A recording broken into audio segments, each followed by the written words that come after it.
So guys, before today finish, let me drop this particular update. Now, there is fire on the mountain. Yellow Sowore yesterday, or as early as today, sent out a challenge to all the Southeastern leaders about Nnamdi Kanu, telling them that if they are truly concerned, and probably if they really mean their words about the unconditional release of this particular man, that all of them should come to Abuja so that they can march to Asorok. And guess what? A lot of people have started volunteering themselves. I'm going to play a video for you to see the former Masob leader being Ralph Wazirike, when he said that he is actually volunteering to actually be at the forefront of that particular protest. A lot of people are sending in their messages. Even the Abia State House of Assembly has contacted Sowore for them to fix a date for them to march to Asorok, to tell them enough is enough, that it is the time, it is high time that they release and probably free this particular man, because of course it makes no sense keeping him, especially now that he's sick.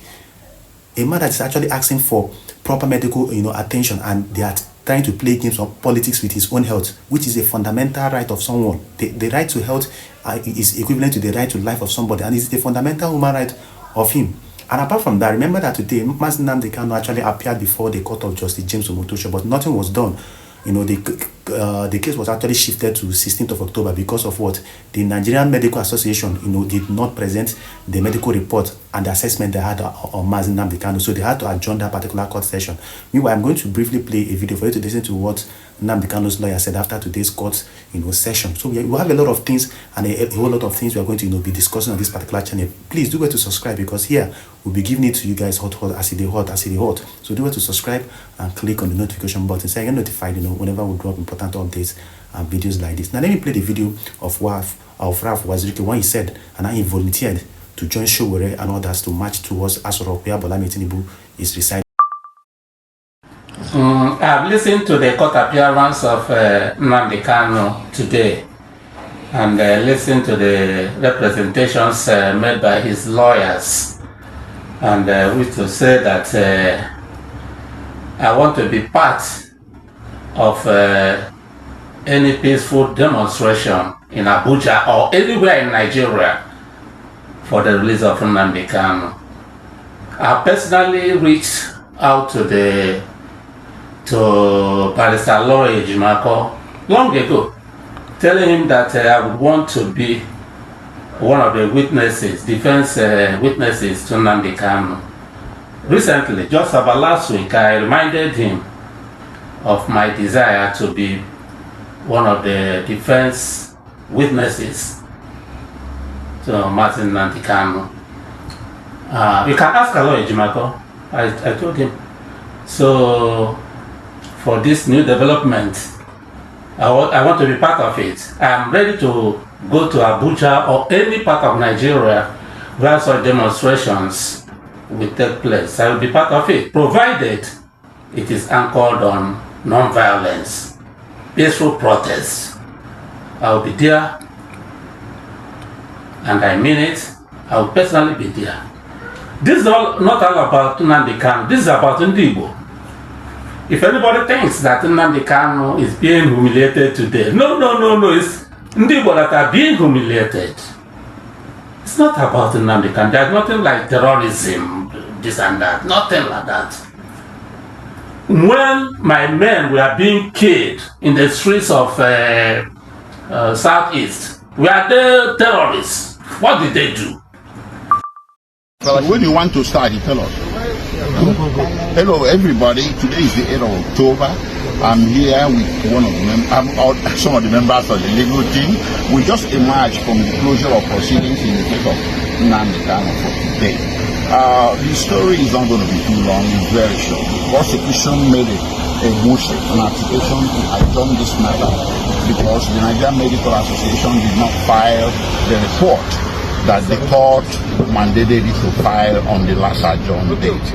And that report, the kernel of that report is actually to advise the court whether Nnamdi Kanu is fit for trial, or continuation of trial, and whether he deserves to be transferred to a hospital, i.e. the National Hospital. So that report was not in, so for that reason the prosecution made a motion, an application to adjourn the matter to another day, and the judge granted the application and adjourned the matter to 16th October.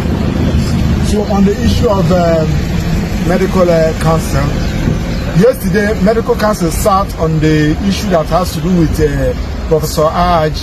And when I got the information, I went to that place because I've written a petition against the DSSS doctor, the one that never examined Nnamdi Kanu, and wrote a report. That was a couple of years ago, and nothing happened.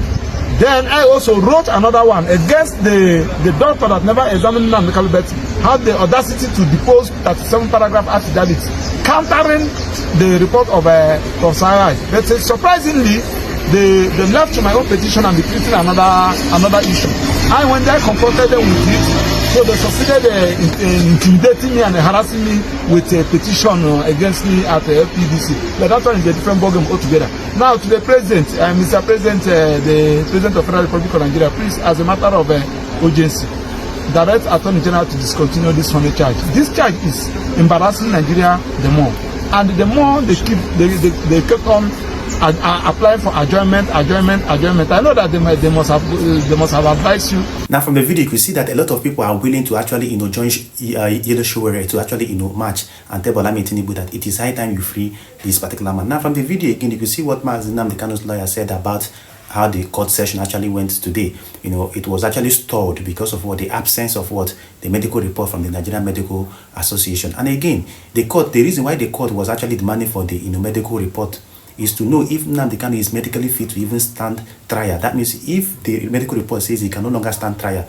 that means they have to pause this particular trial and first of all attend to his treatment, attend to his health. So it is going to be a very long run, because they were expecting Nnamdi Kanu to present his defense counsel when the court resumes, but now that his health is deteriorating, it has taken another dimension of public direction, because like I said, health is number one, is priority, because one, he cannot try a dead man, so his health is number one priority. So they must make sure that he is actually healthy and healthy before they can actually forge ahead with the trial. So the absence of this particular medical report made Justice James Omotosho to say, I'm pausing this particular case until the 16th of this month, being in a few days' time, for the Nigerian Medical Association to present a medical report on this particular, this. So that was how today's court session actually went. But let us talk about, recently, the House of Rep, said, as you can see on the screen, that the House of Representatives within this week,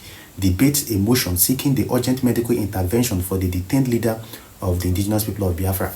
That means the House of Rep is going to discuss about what Nnamdi Kanu's case within this particular week. Remember that the honorable lawmaker representing Nnamdi Kanu's constituency, brought that case up in the House of Reps during their plenary, telling them that this man's health is deteriorating and they are playing politics with it, that it makes no sense. He had an altercation and an argument with the speaker.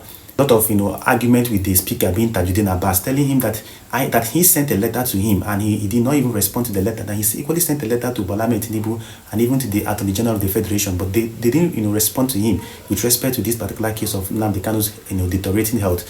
And that is why he was actually he came up to bring it up at this particular plenary. The speaker wanted to shut him up that he doesn't have the right for now to bring this particular motion up, but he had to force himself, because since all the medium or channels that he has used to lay this particular complaint was not listened to or was not responded to, he had to bring it up on the plenary so that the whole world and the international communities and the whole country will see what was going on. And the Nigerian House of Representatives had no option, because now they know that if they don't speak on this, Nigerians will actually know that we will actually see their bias or to see through their bias. So they had no other option than to say, okay, we are fixing a day within this particular week, maybe tomorrow or next, to talk about this particular case. Like I said, I will be bringing you guys update on this particular matter, because it is getting heated up. The protest is getting heated up.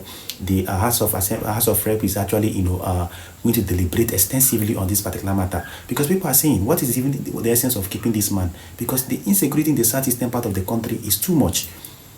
It's too much. You people are over there in the northern part negotiating with bandits and terrorists and co. But this particular man, whom you know that his release is going to secure and bring on everlasting peace in the southeast region, why is he keeping him? In the name of trial, if since 2021, if you wanted to convict or probably sentence someone, you could have done that.